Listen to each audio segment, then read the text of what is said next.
am with my good friend Joel Neoh, who is the founder of Fave.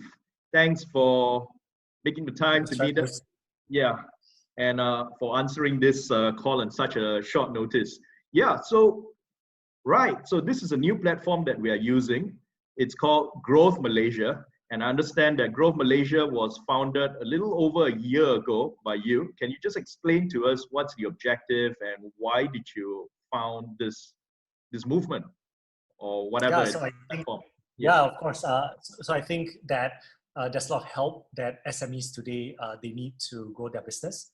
Oftentimes when I look at larger companies, they have a lot of resources, knowledge, they have capital. But for small, medium businesses, it is quite tough.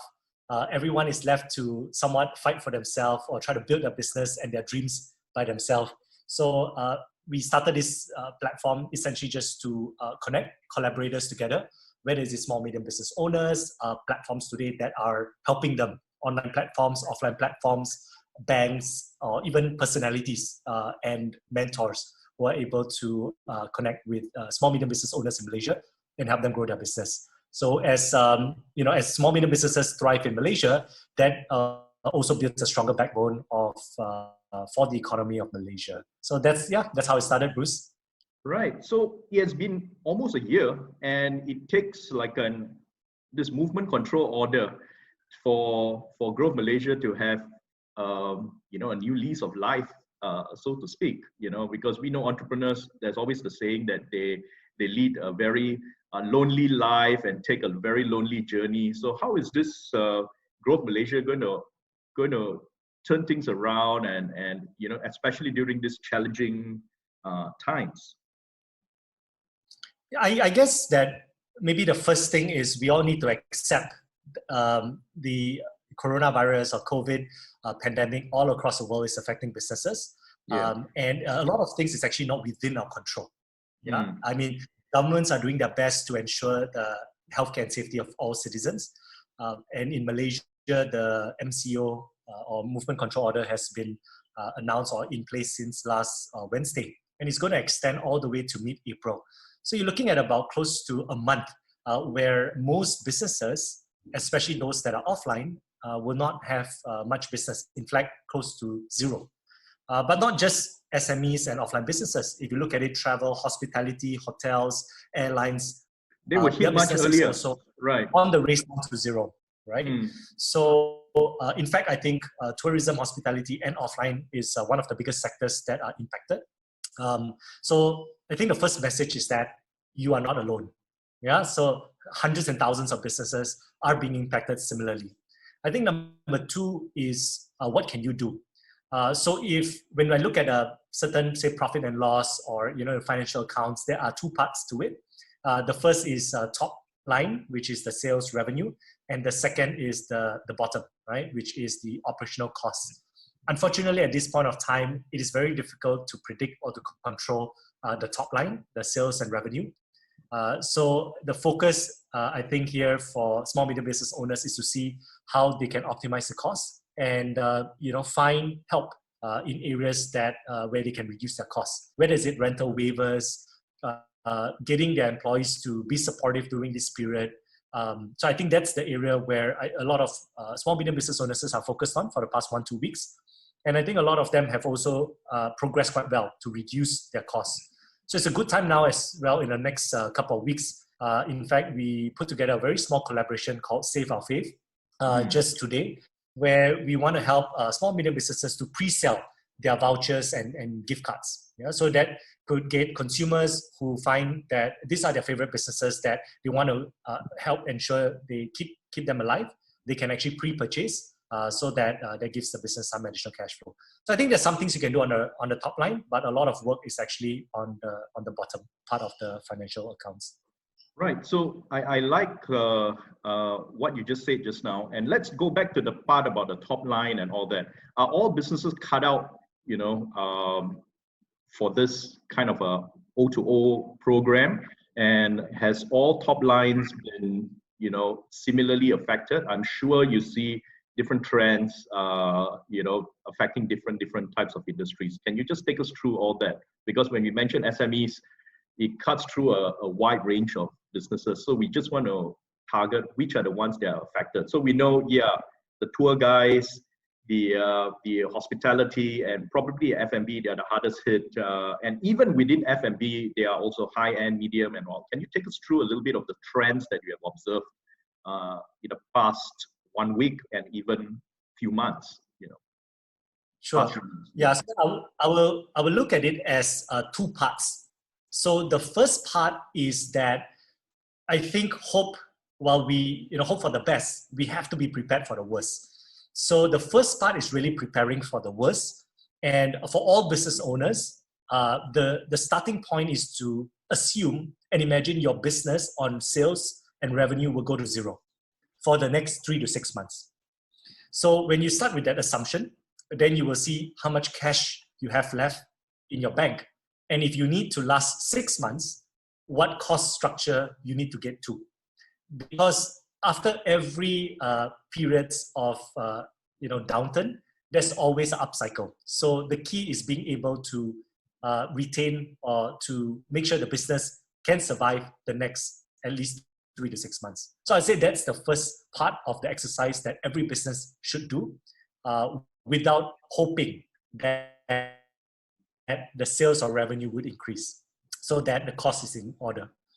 Then the second part of the exercise is now to find levers or ideas to grow the business. So the segment that we are looking at today is mostly restaurants and offline retailers. So today, restaurants, the only additional revenue you can get is actually through delivery. Yeah, so I think making sure that if your store is open, that you have sufficient delivery partners that's able to help you buffer that.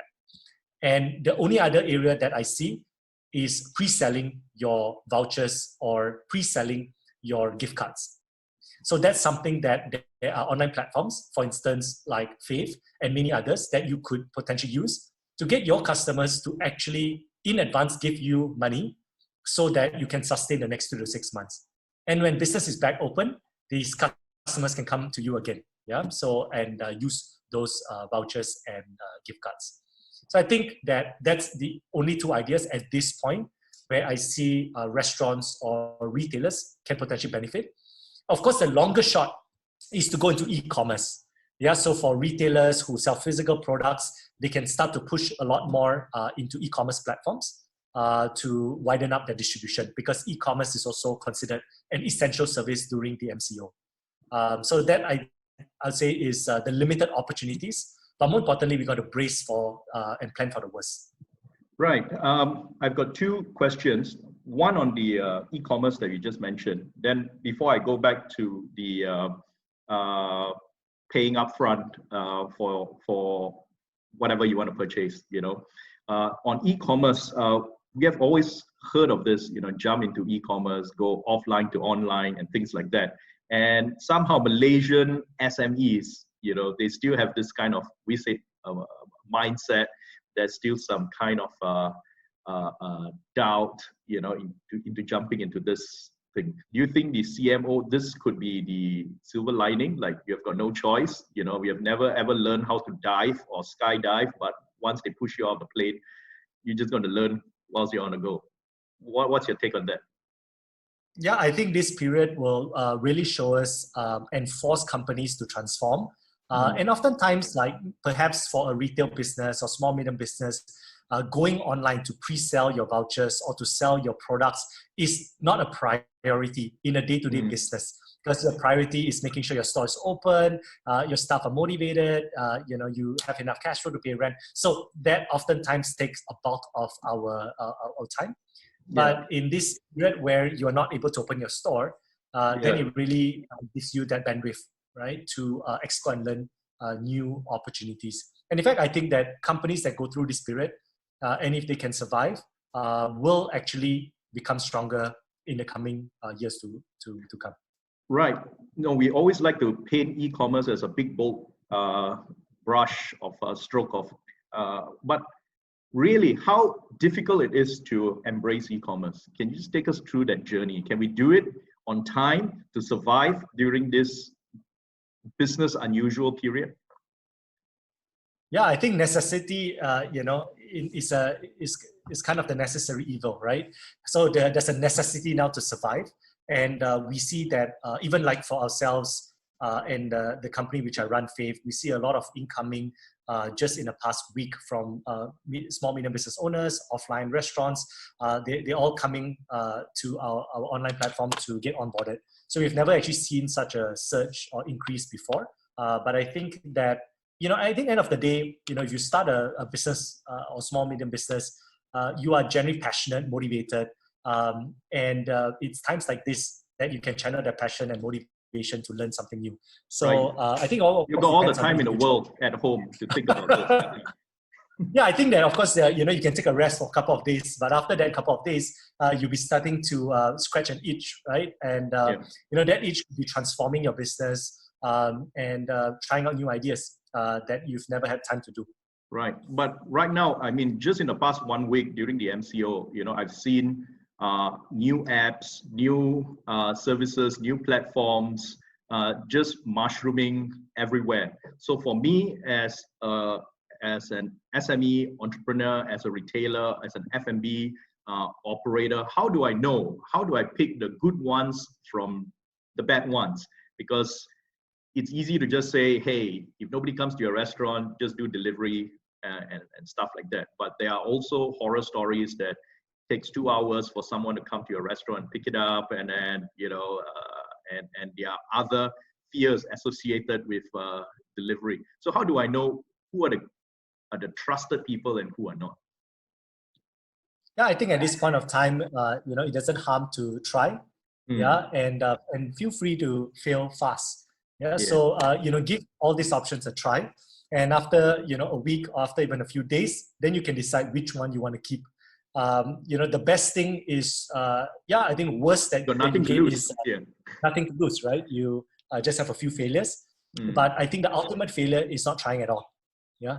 That's fantastic advice. Okay, now let's get back to your point about, what was that program again? Save Fave?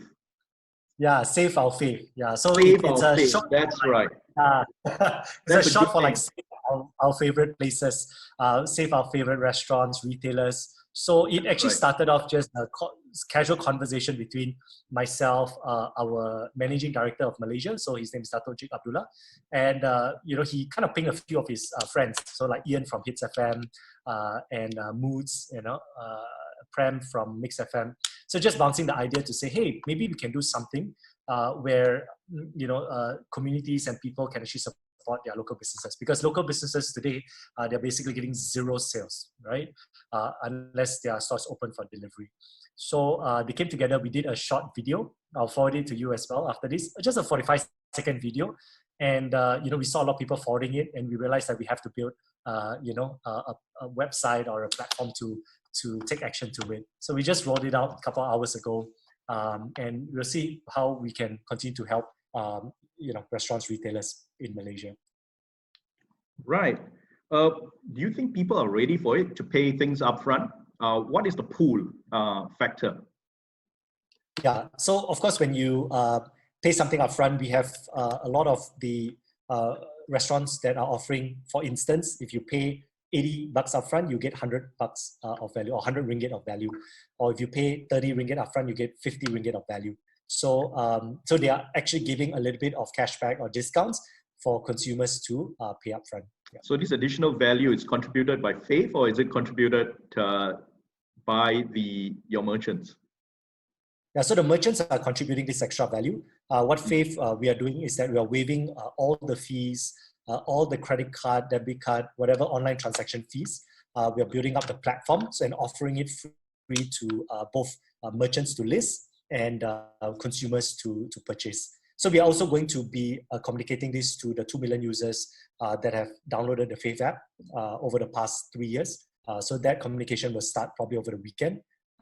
Just fairly new, just out of the oven, and hopefully, right, it makes a difference and moves the needle for business owners. Right. So, but this upfront payment, do you pay upfront to Fave, or do you pay upfront to the restaurants themselves?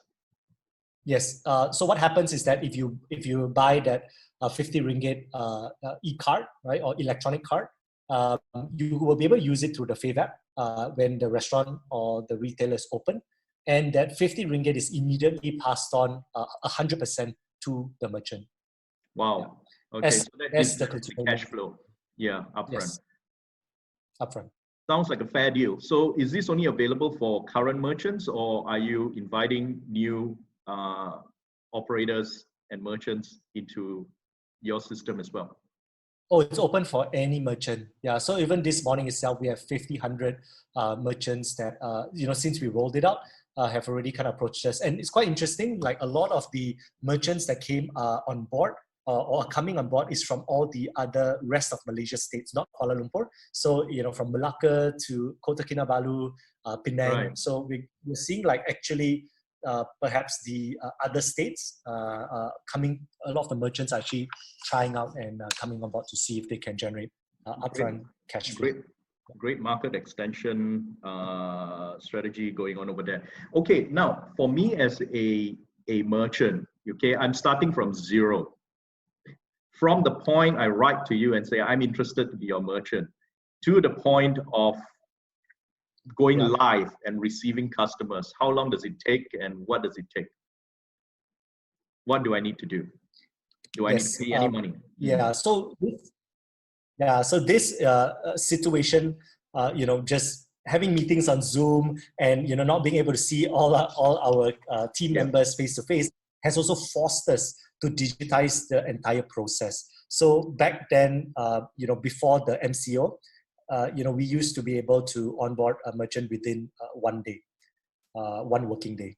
And we thought that is fast. Right now, we are able to onboard merchant within an hour. So we've been trying to make it more efficient because again, I think there's an evil necessity right now that's pushing us to make it easier and better for merchants to get online. Great. So I find that, Zoom calls are the new norm right now. And it just takes Malaysians a few days to get accustomed to this new way of doing things. So what other new norms do you see emerging out of this pandemic and the MCO for merchants out there and businesses out there? Yeah, so I would say that in a nutshell, 95% of all industries are suffering, right, head on. So everything is down for a majority of industries. The ones where I see are actually capitalizing on this opportunity. First one is remote tools. So for example, Zoom or Slack, anything that helps people to connect, to do their work, to even communicate to one another is growing. So remote tools. Number 2 is online gaming. So people have now more time to spend at home and play games instead of getting stuck in traffic or commuting. So online gaming is growing.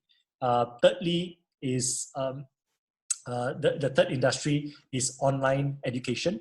Yeah. So now with schools being closed, forcing parents, right, and their children to adopt online programs to continue their classes and their learnings.